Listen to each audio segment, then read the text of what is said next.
He's afraid to come in at that. Okay, so on behalf of everybody in Westport, we'd like to very belatedly welcome Dermot Bannon.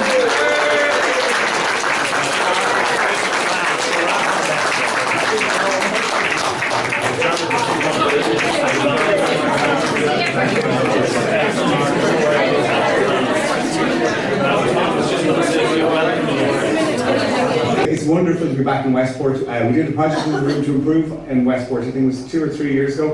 All the years are starting to roll into each other.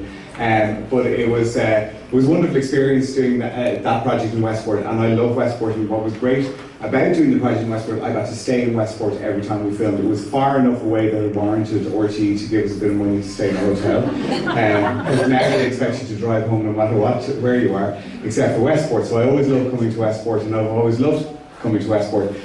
Simon Wall was a friend of mine in college, and he asked me to get involved in the conference tomorrow, and I was absolutely delighted to get involved because it was a huge part of my life growing up. And I presume everybody here dressed in white, you're all volunteers and you're tidying up the town. Yeah. You're beekeepers, I'm sorry. I was thinking they took the cleaning up very seriously. You must be hiding some chemicals on those roads. Obviously. Okay, where's the cleaners? The beekeepers over the side. See that? Okay, the high business. Right, so mistake number 1.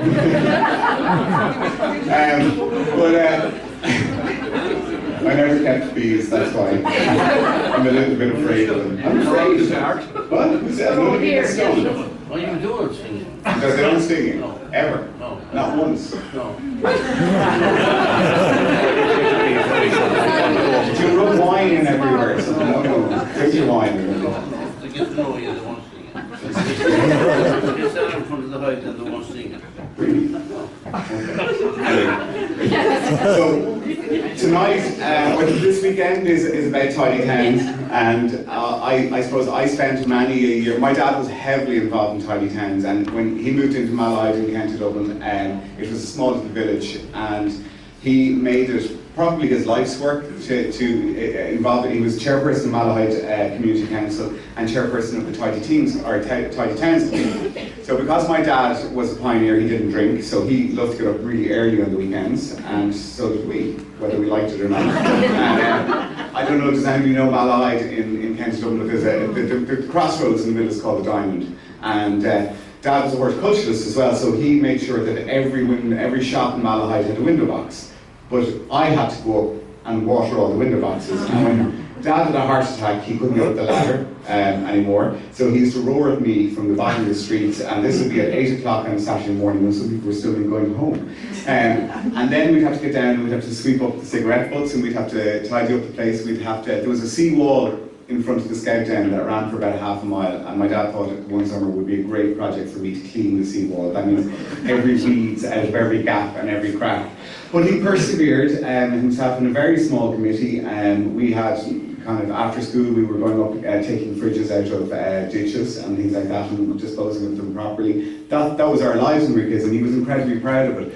But what I then saw once we won Tidy Towns and the community became incredibly, everybody really gathered together around it. It drove an awful lot more. It drove a pride in shop fronts. It drove a pride in the streets. When something went in for planning permission, people looked at it. How is this going to affect our town? They didn't just stand by and watch things happen. So Tidy Towns had a huge effect in Malahide, where I grew up, and I think it has a huge effect no matter where you go, because it gets communities involved in your town. And you know, these things just don't happen by accident. You can't just wait and sit back and wait for government to do things. You know, these are our towns, we live here, these are our streets, it's your community, and I think the more people are involved, the more you enjoy it, and the more you appreciate it, and I think the more you drive everybody to want it and to appreciate it. So it was a huge part of my life growing up, and I'm no doubt it shaped me as an architect, in understanding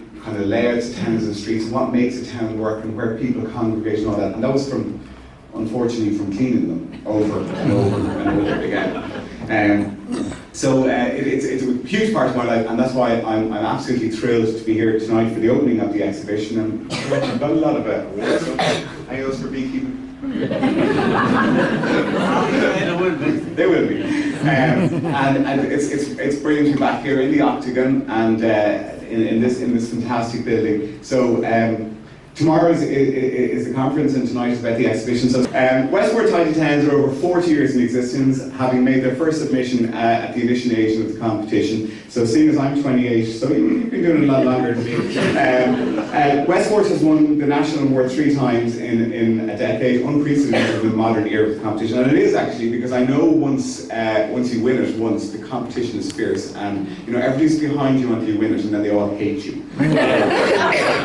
I'm trying to remember all the Sneen. Does anybody remember a little village called Sneen? We hated Sneen for a long time. Yeah, it's like Courtney Perry in the All Ireland. It was like, so I always remember once you won it, then you were up there in that thing, and all people wanted to do was knock you off your perch. So to win it 3 times is brilliant. And since its first national win, Westport has never sat back. They've progressed every year and never dropping a point since achieving the gold medal standards, which is brilliant. It's a very giving thing for a town to, and so this is about tomorrow. It's very giving to host the national conference. So big round of applause for Westport in doing that.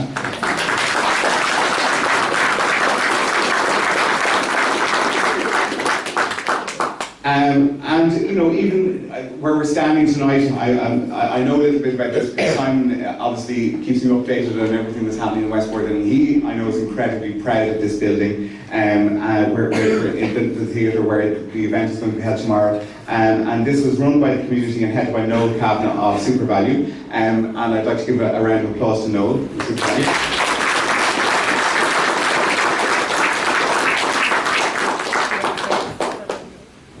And this great town, having 97 voluntary organisations, is the premier one being the Westport Tidy Towns, which contribute to over 6,000 voluntary hours to Westport every year.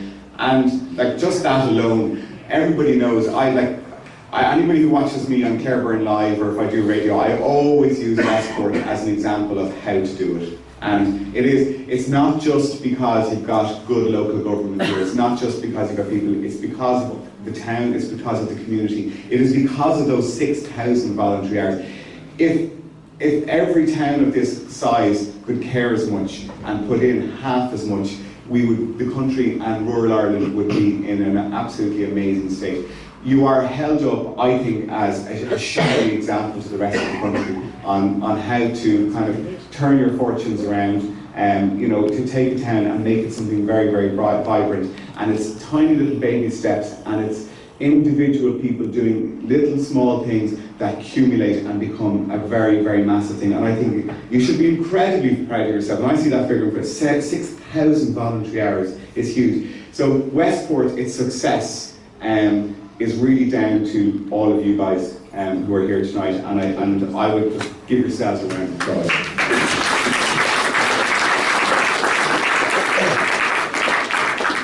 So the last one here, I think we've covered it, is the Tidy Town volunteers all over Ireland to come out night after night, weekend after weekend, and give their time to the communities, for whom many are here tonight and will be at the conference.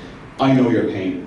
It is difficult, but when you win it, it is great. And life is about more than just kind of taking. It is about giving back to communities, and I think there is a reward in it. And you walk around, you drive through an awful lot of rural Irish towns, and they're desolate, and they're closing down, and they're not incredibly nice places to be. I know there's a community spirit, but here you've got that, but you've also got this wonderful town, this wonderful street, and I think you should all be incredibly proud. So big cheers for Westport.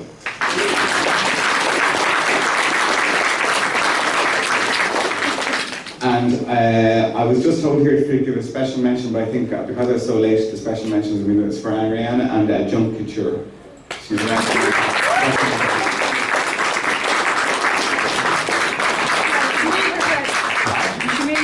You made her dress. It's made out of all. That's your wine bottles there that you. See, it's called recycling. And that's how you get the bees. You can make friends with the bees when you have enough wine, and then. So it's a great dress.